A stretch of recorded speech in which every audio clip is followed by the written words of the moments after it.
aí pessoal, tudo bom com vocês? Bom, esse vídeo ele é um trabalho da disciplina de Conteúdo e Prática, sob a orientação do professor Matheus. O objetivo desse vídeo é trabalhar alguns conteúdos que nós vimos durante o nosso curso de especialização.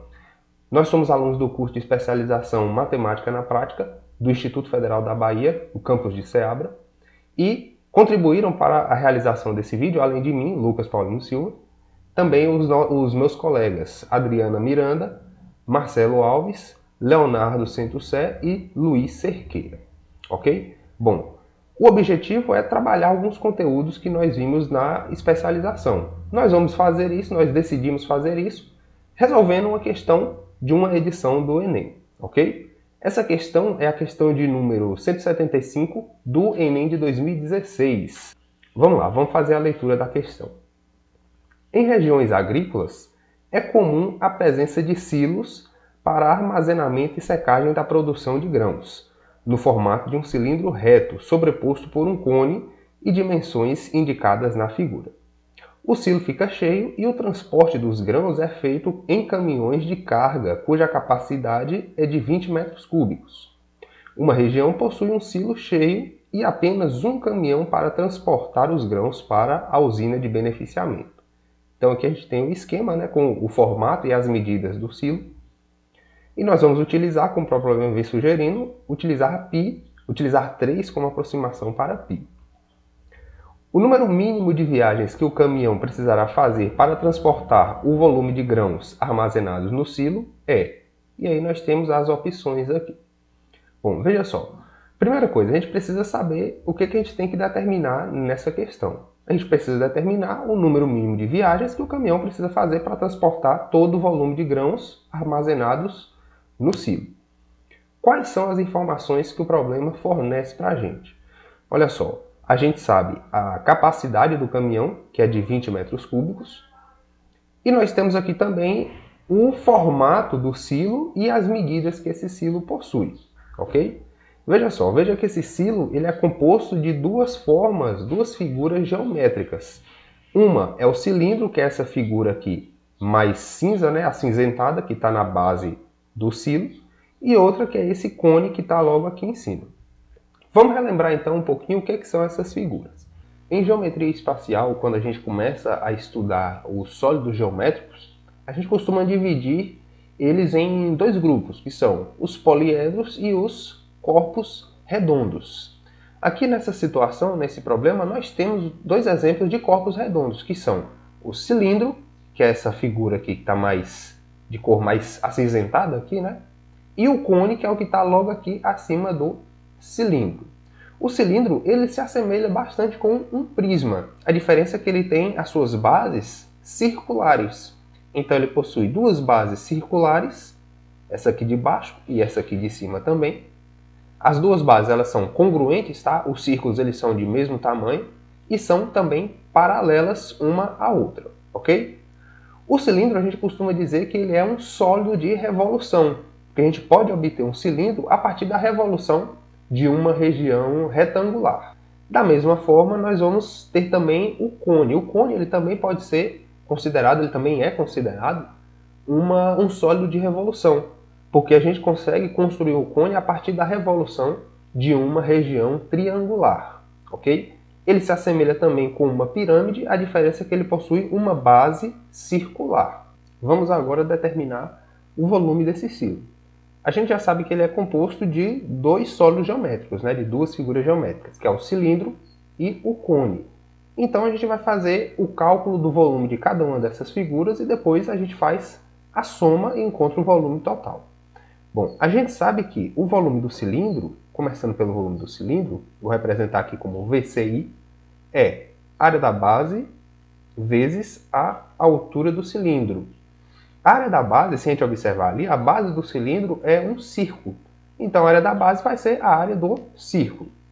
O volume do cilindro vai ser igual à área do círculo, que é π vezes r ao quadrado, vezes a altura do cilindro. Agora vamos substituir os valores. O problema vem informando para a gente que a gente pode utilizar 3 como aproximação para π. Então vamos substituir aqui. Volume do cilindro vai ser igual a π, que no caso aqui agora nós vamos utilizar 3 vezes o raio do cilindro. O raio do cilindro, como está sendo mostrado na figura ali, é 3.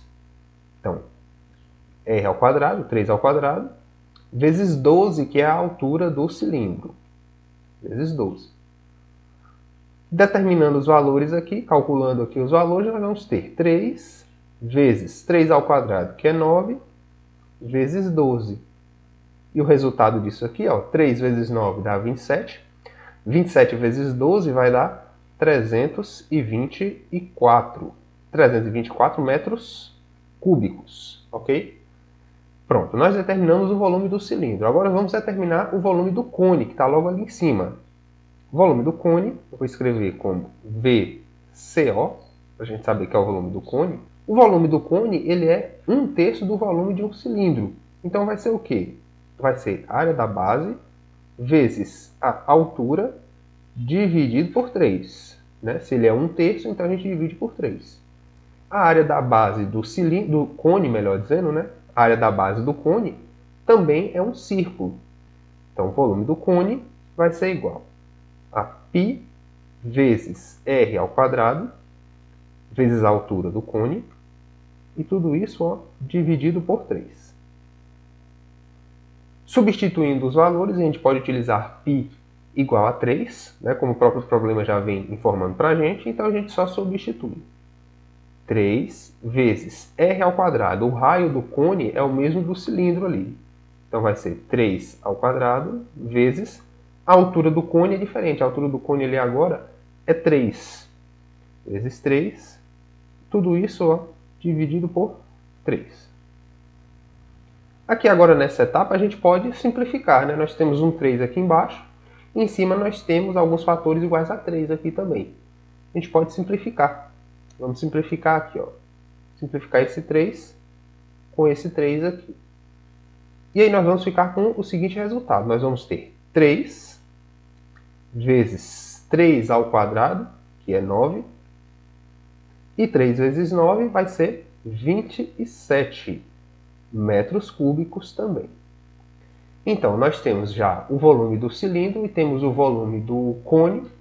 Para a gente determinar o volume total desse silo, a gente vai somar esses dois valores aí. Vamos lá. Vou escrever aqui como VT, tá? Que é o volume total. Vai ser o volume do cone mais o volume do cilindro. Então, nós vamos ter que o volume total vai ser... O volume do cone, a gente acabou de achar que é 27, mais o valor do volume do cilindro, né? Que é 324. Somando esses dois valores, 27 mais 324, nós vamos encontrar 351 metros cúbicos, ok? Este, então, é o volume total do silo. Bom, agora a gente precisa saber quantas viagens, em quantas vezes esse caminhão com 20 metros cúbicos, quantas viagens ele vai precisar fazer para transportar todo este volume do silo, ok? Para a gente determinar este valor, nós vamos fazer uma divisão. Vamos fazer a divisão de 351 por 20. Vamos lá, vamos fazer essa divisão aqui. Vou suspender um pouquinho essa tela, só para a gente ter um pouquinho mais de espaço. Então nós vamos ter o seguinte, 351 dividido por 20. Vamos fazer aqui, ó. Então aqui eu vou juntar o 3 e o 5, né? Formamos o 35. 35 dá para ser dividido por 20. E vamos pensar, qual vai ser o número que quando multiplicado por 20 dê 35 ou o mais próximo possível de 35? Esse número vai ser o 1.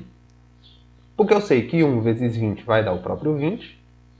E 35 menos 20 vai deixar o resto aqui, ó, 15. Ok? O que nós fazemos aqui? Nós abaixamos esse 1. Vamos ter, então, 151. Agora vamos pensar novamente em um número que multiplicado por 20 dê 151 ou o mais próximo possível de 151. Esse número vai ser o 7. Por quê? 7 vezes 20 vai dar 140. Vamos colocar aqui 140. E 151 menos 140 deixa o resto 11. Ok? Não temos nenhum outro número para baixar, né? Paramos por aqui por enquanto.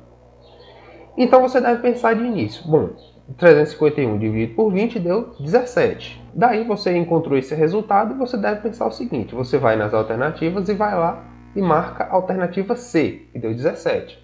Só que tem um pequeno detalhe. Vamos voltar aqui nessa divisão. Observe que essa nossa divisão de 351 por 20, ela deu 17, mas deixou aqui, ó, resto 11. Isso quer dizer o seguinte, quer dizer que esse caminhão ele vai fazer 17 viagens, com a sua capacidade total, né? Ele vai estar cheio nessas 17 viagens, só que ele ainda vai sobrar ali, ó, um pouquinho, um volume de 11 metros cúbicos do silo, que ele vai precisar transportar também. Tá? Na última viagem que ele fizer, ele não vai fazer com a sua capacidade total, que ele vai levar apenas esses 11 metros cúbicos que sobrou aqui. Então ele vai fazer 17 viagens cheio, né, com a sua capacidade total, e mais uma viagem para levar esses 11 metros cúbicos que sobram aqui. Ao todo, então, ele vai fazer 18 viagens, ok? Serão 18 viagens.